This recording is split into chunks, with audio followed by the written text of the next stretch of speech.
We're sailing again. It's another sit-down session, and I just threw a fish jump. We're jibing, so I might have to attend to the sails again. That's okay. Pretty easy sail day. It didn't start out very easy this morning, but it's gotten a lot nicer. We left you last week with Hurricane K wrapping up, and I have to say we didn't really touch on this, but you know, there was a lot of devastation all down the Baja Peninsula. Many of the towns that we had visited and fallen in love with coming up the Sea of Cortez were flooded.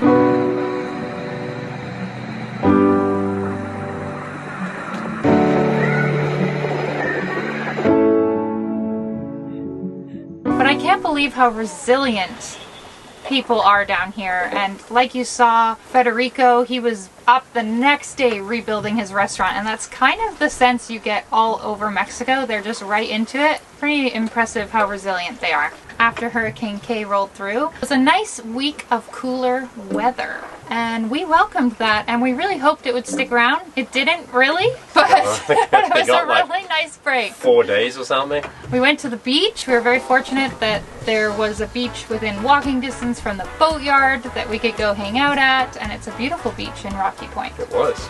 I never thought I'd say this, but it's finally cooled down enough that we can go to the beach.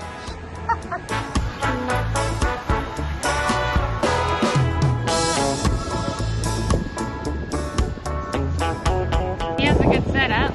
Yeah, I was just saying, I'm pretty sure those tyres he has are an option on Mario Kart. One of the things we were really wanting to focus on during those few days of cool weather was to get the top deck organized a bit. That included moving some things around to make some more room. Wait, Mom. It kind of looks like we're on the hard. Our boat is so messy. We're really lucky that we're not staying here right now. Thankful to be on Nirvana. Yep. Can you see it? We are coming back soon. Can you see it? Yeah, what are you doing? You are cutting up our beautiful headliner. Most boats, almost, most boats, like 99%, have headliners that you can remove, and we just have timber slats, I don't know, which we love, but I can't get to anything behind there. And we are moving our life raft. I think you've seen it on the bow before. It's just a real pain in the butt spot, and we're bringing it right back in front of the Dodger under the boom. Alright, let's see what's out here. Look how much space we have up here without it. That's where it used to be. Mick's filling the holes.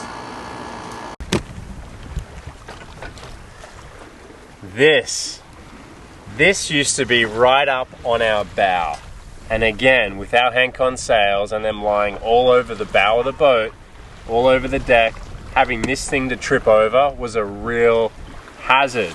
We brought it back here. I wasn't sure what the visibility was going to be like from the wheel, but we have so many things in direct line anyway, like the mast, the dinghy, and the sails, that it's not really impairing our vision at all. And also changed some of the sheeting angles for our running rigging. Sails are flogging a bit. So I'm going to start back here. We have an extra piece of rigging on our boat for support for one of our sails, and they're called running backstays. Now the ones we had before had a solid piece of wire attached to the mast, and it came about 3/4 of the way down, and then had a block, and it was just a big mess. It would flop around, it would get in the way of bringing the boom out. So we got rid of the wire and replaced it with some Dyneema, and then we replaced those blocks with some low friction rings, and the system's just much easier. This works for us because we can tension it on the winch, and it's just been really nice to not have all this extra gear thumping around.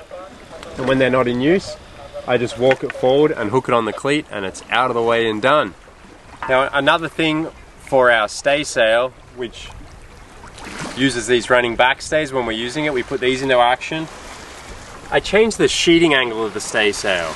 Once upon a time, I think it used to be hooked onto this deck, and all the teak was pulled off, and they just never put anything back there. They then changed the sheeting angle to these tracks on the deck, and the sail just never set really well. So I installed these up here, and the sail has way better shape now, way more powerful, and it's much easier to use and tack from side to side. It doesn't get in the way over here as well. So that was another thing we put on. Great. This just deflects the sheet down, and that putty is through bolted into the cabin roof, which is about 2 inches thick. So nice and solid. We've really enjoyed using those so far. Our whisker pole. Finally! Yeah, the track didn't go high enough, so we'd clip it on and it would have to hang onto the side of the deck. We added a little bit of track up there, which enabled the pole to go higher, and then we put a bracket down the bottom here that it could just clip to. So now we can actually hook everything onto the pole while it's right here, and then just hoist it straight up, clip the sail into it, and away we go. Perfect downwind setup now. We know that moving towards the tropics, we're going to see a lot more rain, seeing as we have pretty much seen none. No rain in Mexico. Maybe 4 days we can count in the last year of being in Mexico. I don't want to find out once it starts raining where those leaks are. I want to deal with them beforehand. And then with regards to the waterproofing, all these stands right around the boat, we unscrewed them, unbolted them. They're bolted through the deck. They all came up, everything got cleaned, and then everything got resealed with butyl tape and put back down. I'm really happy with how that all went. They feel a lot stronger and more solid now. We put some bigger washers on the back for backing, and they turned out really well. And a couple of them got re-welded, so we're really confident. Yeah, there was some stress fractures in a couple of them, and we got those re-welded, so happy. One of the projects I had on my list that I actually was kind of hesitant and worried about was our teak. We oiled all of our teak last winter, and that worked really well. It actually brought it back to life a little bit. Our teak was very, very dry and neglected, which causes the teak to get really deep grooves in it, and then that collects dirt, and if it continues to dry out, sometimes it cracks. All of those things were kind of happening in different areas with our teak. So we knew we needed to address it. Yes, the oiling helped. It definitely brought it back a little bit, but because it was so far gone, we felt like we needed to sand everything back, get rid of those big grooves, and then we weren't really sure what we would do after that. But sanding was step one, and boy did we sand.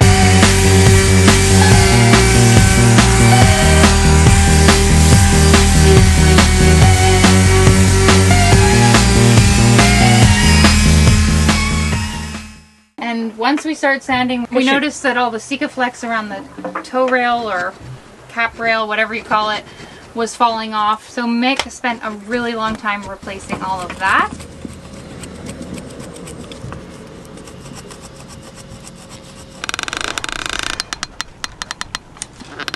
Ooh, is that fun? Stressful. Stressful? Yeah. Why? Because it's really gooey. And if I put too much or too little, it's like impossible to go over, because as soon as you touch it, it just makes a mess. So you can see the other side, I put a big bead in, and then I stop and I run my thumb over it, and then I just leave it. I don't try and do anything. Yeah. Mr. Perfectionist. Yeah, because you can actually put this stuff over on itself and it sticks just fine. So I'd rather just do one run and then fine tune afterwards. Cool. What happened? Just dried too quick. It's freaking hot out today, isn't it? Yeah, just have to dig it all out and redo it again maybe. We'll see. That's super unfortunate. I was like, what, 20 hours in prep and $50 worth of material? Oh well. Learn from our mistake. Pull off the tape quicker than we did. How goes it? This is so good. I love this.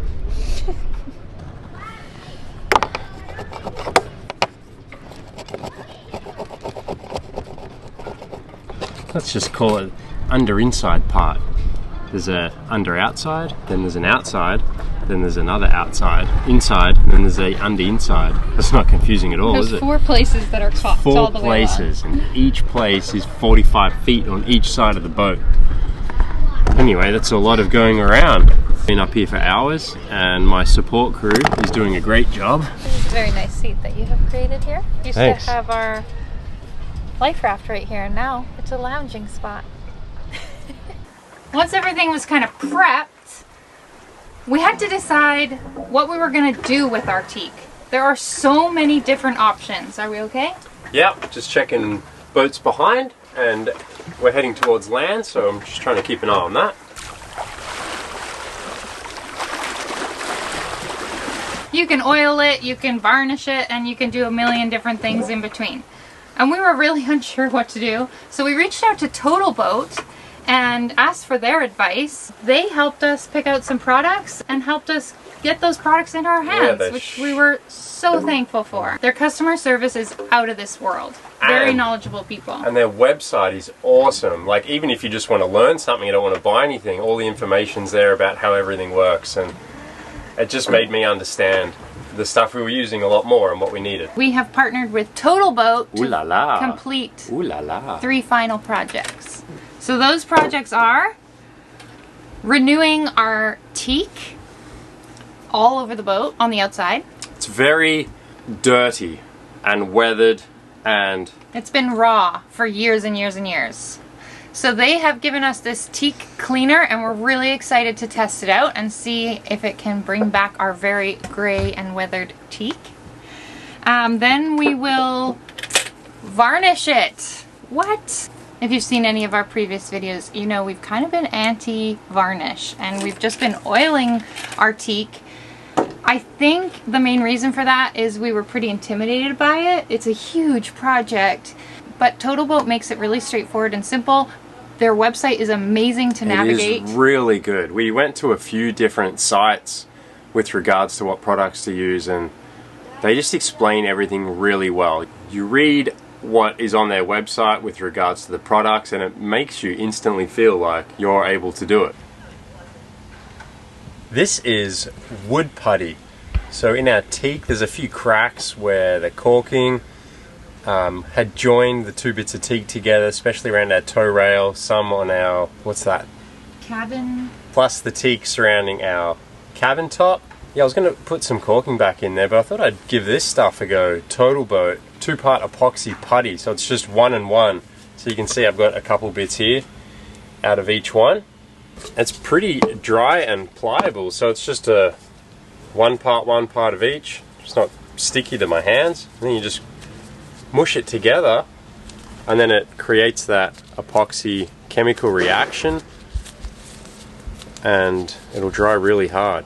And then you just rub it into your cracks. Show us, show us.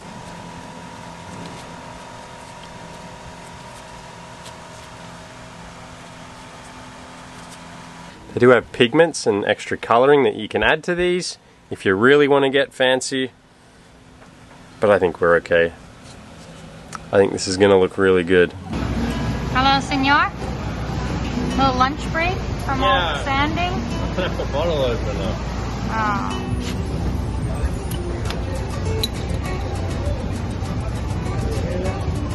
It's going to be a culture shock when we can't just walk down the street and have a Corona for lunch. We did it when we went back to the States for a bit, didn't we? On the beach. Oh yeah, and then there was patrol people and we were like, ooh, gotta try and hide it. We can't do this here. Just walk across the street and grab whatever you want and walk around.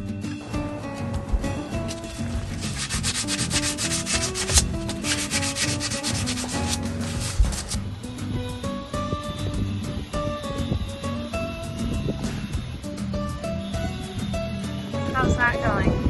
Oh, it's fine. I love using this stuff. Jam it in, and then once it hardens, we sand it? Yeah. Yep, exactly. As you can probably see in our videos right now, all of our teak is not complete yet. What we had time to do was everything that could come off the boat, and we were able to sand them back really well, clean them with Total Boat's teak cleaner, which is a pretty intense product. We were a little nervous using it on pieces on the boat, so we just did it on the stuff that we could take off. Given I don't have a lot of experience in varnishing teak. How many times have you varnished teak? This is the first time. But I am like really happy with this varnish. It goes on so nice and the color is perfect. I feel like other times we've varnished woods, I feel like other times that we have worked with wood, like staining a fence or whatever, it's so hard to get the nice color. This is perfect. I'm really happy. and it goes on so well. Yeah, for the second coat. I mean, it's still soaking in, but it looks good. It's getting there. Yeah. And I didn't spend a lot of time prepping these. I know I should have spent more time. There was little bits of varnish still on there, and like, I'm kind of rushing through the process. And I know that. But it is covering all of those little mishaps perfectly. So that I'm really happy about, because I am not a perfectionist, but this is making it look like I am. So thanks, Total Boat. Very, very pleased. I gotta keep moving though, because I'm on a schedule. Only because we're going to the pub. I have to make it to the pub on time.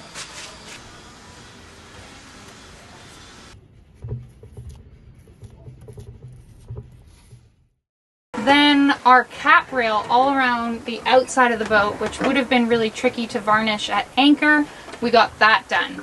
So we still have some pretty major stuff to varnish, but it's all stuff that we felt we could accomplish in anchorages. Yeah, we did all the prep work at the boatyard just because it was kind of messy, but now it just needs a scuff, a bit of a clean, and then a recoat. Yeah. All the bad stuff's done.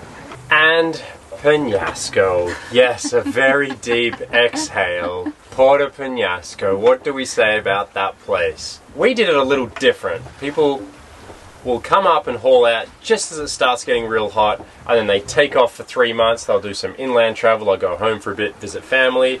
We didn't do that. We didn't really have anywhere to go, so we stuck it out in the boatyard. There was a lot of boats there from everybody that hauled out, but not a lot of people there. It was pretty lonely, and it's a great boatyard. It's a boatyard where you can do all your own work. It's pretty easy going that way. And yeah. Salvador, who owns the boatyard, is amazing. Oh, such nice people. Such a great guy. So it's a great yard. Yeah. But we were a little lonely when we first got there. We were. And then after a few weeks, things started to cool down. Then everyone came back, and it was like a different world. It was like a party every day. It was so, all these people that we'd cruised with coming up the sea, and last Christmas we're all arriving back, and everyone was doing their projects. Everyone's upbeat, trying to get their boat back in the water. So many kids. Oh, the amount of kids were there. They had their own community, like just free run. They had a really good time. They had all these inventions going, lemonade stands. It was really cool.